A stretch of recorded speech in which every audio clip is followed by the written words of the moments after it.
राधे राधे, जय श्री कृष्णा, जय श्री राम। साथियों, आज की इस वीडियो में माघ मास की कथा अध्याय 2 की कथा रहने वाली है। तो चलिए दोस्तों, आज की वीडियो शुरू करते हैं। राजा के ऐसे वचन सुनकर तपस्वी कहने लगा कि हे राजन, भगवान सूर्य बहुत शीघ्र उदय होने वाले हैं, इसलिए यह समय हमारे लिए स्नान का है, कथा का नहीं। सो आप स्नान करके अपने घर को जाओ और अपने गुरु श्री वशिष्ठ जी से इस महात्म्य को सुनो। इतना कहकर तपस्वी सरोवर में स्नान के लिए चले गए और राजा भी विधि पूर्वक सरोवर में स्नान करके अपने राज्य को लौटा और रानवास में जाकर तपस्वी की सब कथा रानी को सुनाई। तब सूत जी कहने लगे कि हे महाराज, राजा ने अपने गुरु वशिष्ठ जी से क्या प्रश्न किया और उन्होंने क्या उत्तर दिया, सो कहिए। व्यास जी कहने लगे, हे सूत जी, राजा दिलीप ने रात्रि को सुख से सोकर प्रातः समय ही अपने गुरु वशिष्ठ जी के पास जाकर उनके चरणों को छूकर प्रणाम करके तपस्वी के बताए हुए प्रश्नों को अति नम्रता से पूछा कि गुरुजी, आपने आचार, दंड, नीति, राज्य, धर्म तथा चारों वर्णों के चारों आश्रमों की क्रियाओं, दान और उनके विधान, यज्ञ और उनकी विधियां, व्रत, उनकी प्रतिष्ठा तथा भगवान विष्णु की आराधना अनेक प्रकार से तथा विस्तार पूर्वक मुझको बतलाई। अब मैं आपसे माघ मास के स्नान के महात्म्य को सुनना चाहता हूँ। सो हे तपोधन, नियम पूर्वक इसकी विधि समझाइए। गुरु वशिष्ठ जी कहने लगे कि हे राजन, तुमने दोनों लोगों के कल्याणकारी, वनवासी तथा गृहस्थियों के अंतःकरण को पवित्र करने वाले माघ मास के स्नान का बहुत सुंदर प्रश्न पूछा है। मकर राशि में सूर्य के आने पर माघ मास में स्नान का फल गौ, भूमि, तिल, वस्त्र, स्वर्ण, अन्न, घोड़ा आदि दानों का तथा चंद्रायण और ब्रह्मा कूर्च व्रत आदि से भी अधिक होता है। बैसाख तथा कार्तिक में जप, दान, तप और यज्ञ बहुत फल देने वाले हैं, परंतु माघ मास में इनका फल बहुत ही अधिक होता है।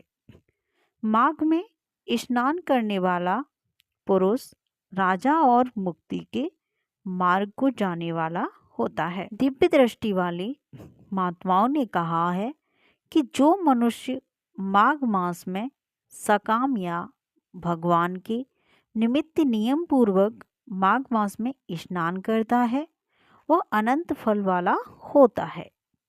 उसको शरीर की शुद्धि, प्रीति, ऐश्वर्य तथा चारों प्रकार के फलों की प्राप्ति हो जाती है। अतिथि ने 12 वर्ष तक मकर संक्रांति में अन्न त्याग कर स्नान किया। इससे तीनों लोगों को उज्जवल करने वाले 12 पुत्र उत्पन्न हुए। माघ में स्नान करने से ही रोहिणी, सुभगा, अरुंधति दानशीलता हुई और इंद्राणी के समान रूपवती होकर प्रसिद्ध हुई। जो माघ मास में स्नान करते हैं तथा देवताओं के पूजन में तत्पर रहते हैं, उनको सुंदर स्थान, हाथी और घोड़ों की सवारी तथा दान को दिव्य प्राप्ति होती है। अतिथियों से उनका घर बना रहता है और उनके घर में सदा वेद ध्वनि होती रहती है। वो मनुष्य धन्य है जो माघ मास में स्नान करते हैं, दान करते हैं तथा व्रत और नियमों का पालन करते हैं। दूसरों के पुण्यों के क्षीण होने से मनुष्य स्वर्ग से वापस आ जाता है, परंतु जो मनुष्य माघ मास में स्नान करता है वो कभी स्वर्ग से वापस नहीं आता।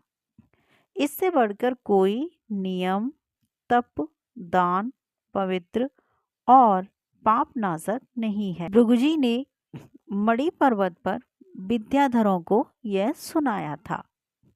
तब राजा ने कहा कि ब्राह्मण भृगु ऋषि ने कब मणि पर्वत पर विद्याधरों को उपदेश दिया था, सो बताइए। तब ऋषि जी कहने लगी कि हे राजन, एक समय 12 वर्ष तक वर्षा न होने के कारण, सब प्रजा क्षीण होने के कारण संसार में बड़ी उद्विग्नता फैल गई। हिमाचल और विंध्याचल पर्वत के मध्य का देश निर्जन होने के कारण श्राद्ध, तप तथा स्वाध्याय सब कुछ छूट गए। सारा लोग विपत्तियों में फंसकर प्रजाहीन हो गया। सारा भूमंडल फल और अन्न से रहित हो गया। तब विंध्याचल से नीचे बहती हुई नदी के सुंदर वृक्षों से आच्छादित अपने आश्रम से निकलकर श्री भृगु ऋषि अपने शिष्यों सहित हिमालय पर्वत पर गए। इस पर्वत की चोटी नीली और नीचे का हिस्सा सुनहरी होने से सारा पर्वत पीतांबरधारी श्री भगवान के सदृश लगता था। पर्वत के बीच का भाग नीला और बीच बीच में कहीं कहीं सफ़ेद स्फटिक होने से तारों से युक्त आकाश जैसी शोभा को प्राप्त होता था।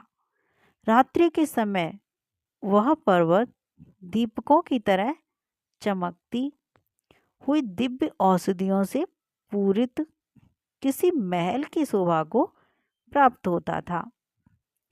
वह पर्वत शिखाओं पर बांसुरी बजाती और सुंदर गीत गाती हुई किन्नरियों तथा केले के पत्तों की पताकाओं से अत्यंत शोभा को प्राप्त हो रहा था।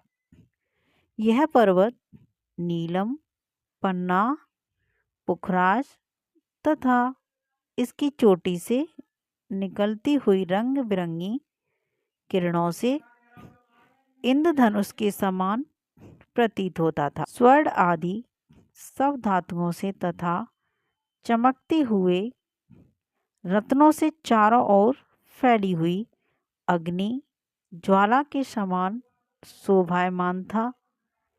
इसकी कंदराओं में काम पीड़ित विद्याधरी अपने पतियों के साथ आकर रमण करती हैं और गुफाओं में ऐसे ऋषि मुनि जिन्होंने संसार के सब क्लेशों को जीत लिया, रात दिन ब्रह्मा का ध्यान करते हैं और कई एक हाथ में रुद्राक्ष की माला लिए हुए शिव की आराधना में लगे हुए हैं।